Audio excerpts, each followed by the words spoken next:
Στη συνέχεια της χθεσινής εκπαίδευσης που κάναμε για το πώς μπορείτε να αυξήσετε τις πωλήσεις σας στα social media, ήθελα έτσι την μία τεχνική που ανέφερα σε σχέση με τις εμπειρίες των προϊόντων να την αναλύσουμε λίγο περισσότερο. Και γι' αυτό το λόγο σήμερα βρίσκομαι εδώ live μαζί σας, τελευταία ημέρα της εβδομάδας, Παρασκευή, ώστε να σας δώσω περισσότερες ιδέες για το πώς μπορείτε να έχετε πωλήσεις μέσα από τα social media.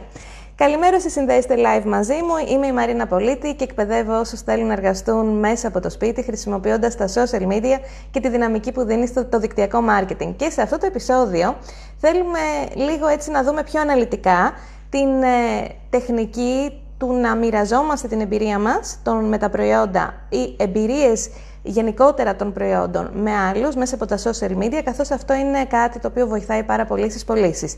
Είπαμε στο προηγούμενο βίντεο ότι όταν μοιραζόμαστε εμπειρίες, στην πραγματικότητα κερδίζουμε την εμπιστοσύνη του κοινού μας σε σχέση με αυτά τα οποία προωθούμε.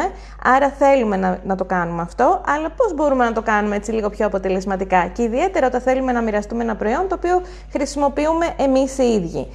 Καλημέρα όσοι συνδέεστε live μαζί μου, καλημέρα Τζορτζίνα, καλημέρα, καλώς ήρθατε και πάμε να δούμε τις 5 νομίζω έχω συμβουλές, αν δεν κάνω λάθος, που σας έχω ετοιμάσει για το πώς μπορείτε να εφαρμόσετε μία τεχνική η οποία θα σας βοηθήσει να αυξήσετε τις πωλήσεις σας, και αυτή είναι το να ξεκινήσετε να μοιράζεστε την εμπειρία σας γύρω από τα προϊόντα, την άποψή σας στην πραγματικότητα, αλλά και την εμπειρία σας γύρω από τα προϊόντα τα οποία χρησιμοποιείτε και προωθείτε, και να αρχίσετε με αυτό ως βάση να εκπαιδεύετε το κοινό σας. Έχω εδώ τις σημειώσεις μου για να μην ξεχάσω κάτι.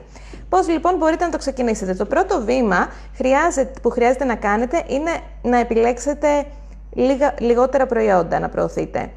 Το έχω ακούσει, ίσως το έχετε ακούσει πολλές φορές από εμένα, τον κανόνα του ενός προϊόντος, των 2 προϊόντων.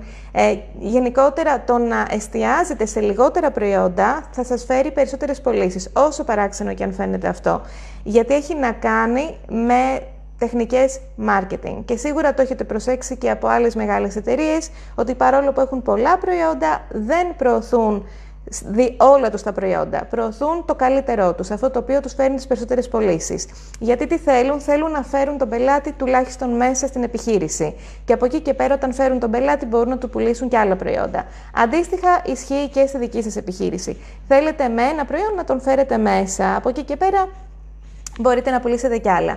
Άρα, τι θα ήθελα να κάνετε, πώς μπορείτε να εφαρμόσετε αυτή τη τεχνική? Ξεκινήστε με το να επιλέγετε 1, 2, 3, 5 προϊόντα, τα οποία θα τα μάθετε καλά, θα εξοικειωθείτε καλύτερα, και επειδή θα εστιάζετε σε λιγότερα προϊόντα, το κοινό σας εξοικειώνεται περισσότερο με αυτά τα προϊόντα και είναι πιο εύκολα να σας θυμάται, αλλά το κυριότερο θα είναι και πιο εύκολο για εσάς να κάνετε δημιουργία υλικού. Άρα το πρώτο βήμα είναι να επιλέξετε 1 έως 5 προϊόντα στα οποία θα εστιάσετε στην προώθησή τους.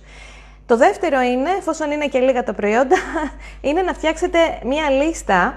Ας πούμε ότι έχετε διαλέξει ένα προϊόν, για να μην το κάνουμε δύσκολο, να φτιάξετε μία λίστα με τα χαρακτηριστικά του, αλλά και τα ωφέλη του. Όχι μόνο τα χαρακτηριστικά του προϊόντος, αλλά και τα ωφέλη. Τι αποτέλεσμα θα έχει κάποιος όταν θα χρησιμοποιήσει το συγκεκριμένο προϊόν. Έτσι θα έχετε μία εικόνα του τι ακριβώς κάνει, του τι είναι και το τι κάνει αυτό το προϊόν. Αυτό είναι το δεύτερο βήμα. Ενώ το τρίτο βήμα, εφόσον έχετε φτιάξει αυτή τη λίστα, μπορείτε να ξεκινήσετε να μοιράζεστε αυτά τα χαρακτηριστικά, αλλά κυρίως τα ωφέλη, με τον εξής τρόπο. Μπορείτε, για παράδειγμα, αν το αγαπημένο σας προϊόν είναι ένα σαμπουάν, για παράδειγμα, να πείτε: άλλαξα το σαμπουάν αυτό που χρησιμοποιούσα, άλλαξα το σαμπουάν μου με αυτό, το καινούριο σας σαμπουάν δηλαδή, επειδή περιέχει τα ΑΒΓ συστατικά και με βοήθησαν να μακρύνουν τα μαλλιά μου 2 φορές πιο γρήγορα. Τι πληροφορία λοιπόν έχω περάσει τώρα με μία κίνηση και τόσο σύντομα? Πρώτα απ' όλα ότι είμαι καταναλωτής, ότι έχω χρησιμοποιήσει το προϊόν, τι χαρακτηριστικά έχει, 1, 2, 3 χαρακτηριστικά σημαντικά, αλλά το πιο σπουδαίο, έχω μοιραστεί το αποτέλεσμα, το όφελος που θα έχει κάποιος. Όταν λοιπόν κάποιος διαβάσει μια προωθητική ανάρτηση σαν αυτή, όπου στην πραγματικότητα μοιράζομαι την εμπειρία μου, μπορεί κατευθείαν να καταλάβει το αν του ταιριάζει το συγκεκριμένο προϊόν ή όχι. Άρα, βρείτε ένα προϊόν, φτιάξτε τις λίστες σας και ξεκινήστε να μοιράζεστε τα προϊόντα με έναν παρόμοιο τρόπο, γιατί έτσι γίνεται πολύ πιο ελκυστικό για το κοινό σας. Κάτι άλλο που μπορείτε να κάνετε για να τραβήξετε ακόμα περισσότερο το ενδιαφέρον είναι, αντί να το κάνετε ανάρτηση, είναι να το κάνετε βίντεο. Να φτιάξετε ένα story ή αν έχετε Instagram και ασχολείστε με το Instagram, να φτιάξετε ένα βιντεάκι, αλλιώς ένα reel. Στην Ελλάδα βέβαια δεν είναι διαθέσιμα τα reel, αλλά τέλος πάντων ένα σύντομο βιντεάκι για το Instagram.